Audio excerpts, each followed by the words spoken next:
All right, keeping up. Look, the news cycle is continuing. The attacks over the weekend using those bunker buster bombs, a dozen just into Fordo alone, and just 6 holes. Think about how precision that is. The 6 originals go in, and then 6 more follow down the same shaft to do incredible damage following the first strike. So there you go, and it all happens within moments, of course. Now, watching the developments overseas, it appears that Iran has had its prison targeted by the Israelis that holds all the political prisoners, and now we are reading that a strike has hit the Iranians Islamic Revolutionary Guard Corps, the headquarters. We're told that hundreds of Revolutionary Guards may have been killed in this attack. We'll see how this plays out. Join me now to help sort this out is Tyler Gray.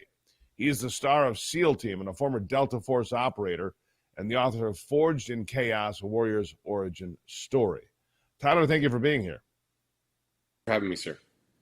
All right, so this mission, just this mission, the coordination, the precision of it, and the fact that there was not a single leak. The Democrats are all over there on Capitol Hill. Well, we didn't get told. Yeah, you didn't get told for a reason, because there wasn't a leak to the New York Times or the Washington Post or any place else.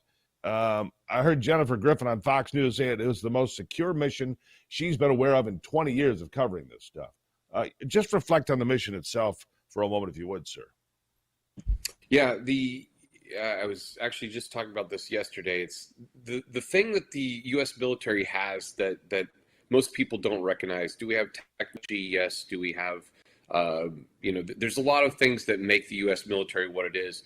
But I would argue the main advantage we have is so much experience from so many years doing operations that we have a ton of complex procedures and in place that we've learned over time. And it allows the U.S. military to do very complex, coordinated missions.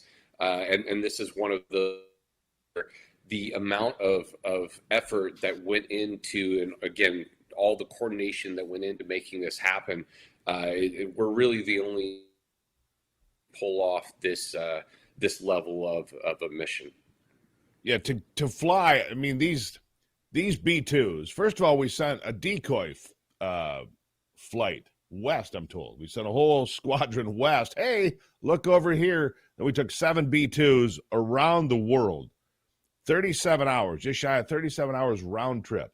More than 150 aircraft involved, including KC-135 Stratotankers and fighter jets, all of that.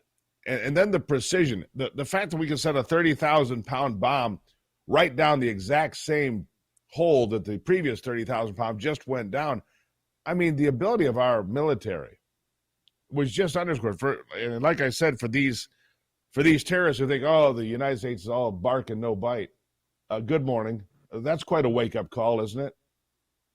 Yeah, to me, I grew up, as a huge Star Wars fan, and to me, it reminded me of the original film, dropping it in the ventilation shaft, literally. So it was a very, very, very complex, very well coordinated, and as you said previously, a very well kept secret mission. And again, it was hats off to the entire U.S. military, but specifically, obviously, the Air Force. It was a great operation. Yeah, incredible mission. All right, so here's where we stand today. We've been told and we've been warned by credible sources that during Joe Biden's tenure as president, when we had an open border, that all sorts of radicals came into this country, including something like 2,000 Iranian nationals, among others. Right now, terrorist attacks on American soil would come as no surprise, would it?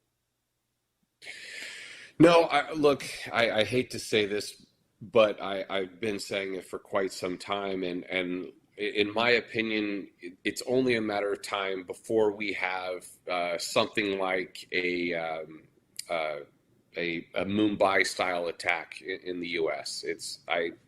I hate to say it, and I don't want to inspire fear, but at the same time, if you look at the border policies that we previously had, and it's only a matter of time before We have a massive a sleeper cell and a homegrown terrorist threat, or not homegrown, but something that has activated sleeper cells within our border that's been here plotting and planning for years.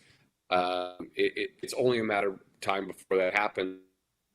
In our job of our infrastructure at home and preparing for a possible attack of this nature, the government does a horrible job, as we all know, of being reactionary so many times. They wait until something happens, and then they come up with policies, procedures to fix it. We need to be more proactive going forward, because you have to deal with these threats before, not after they happen. As a professional operator, let me ask you something. What is your situational awareness? You go and you sit in a restaurant, you walk through a mall, you're driving down the street. Give us some tips of what you look for, how you react when you're on the street. Look, I've got a CPL. People I know, carry concealed. That's all fine and well, but that's just one little piece of a bigger puzzle. What do you look for? What's on your mind when you drive down the street in a big city? What I really notice, and again, it's very obvious to me, the fastest thing that a predator will spot is not prey. The fastest thing that a predator will spot is another predator.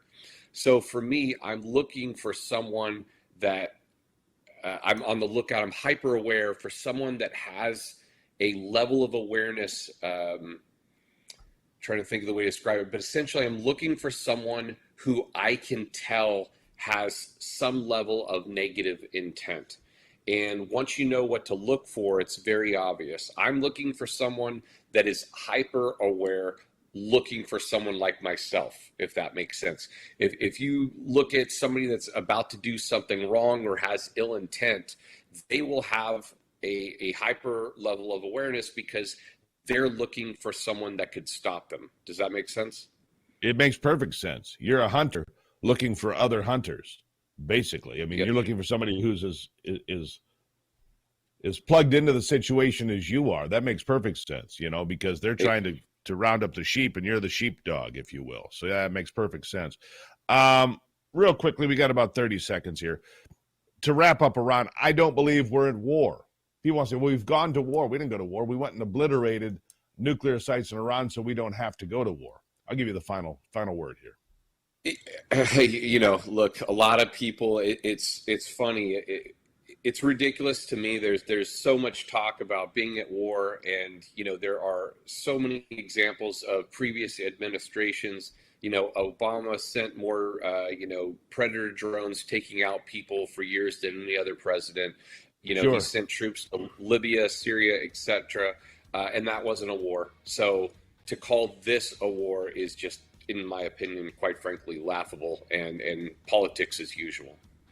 A successful hit is what it was. Tyler Gray, Forged in Chaos, A Warrior's Origin Story is the book. You can check it out. Tyler, thank you for being here. You come back anytime. Thank you so much, sir, for having me. Appreciate it. Really appreciate it. There's some insight for you.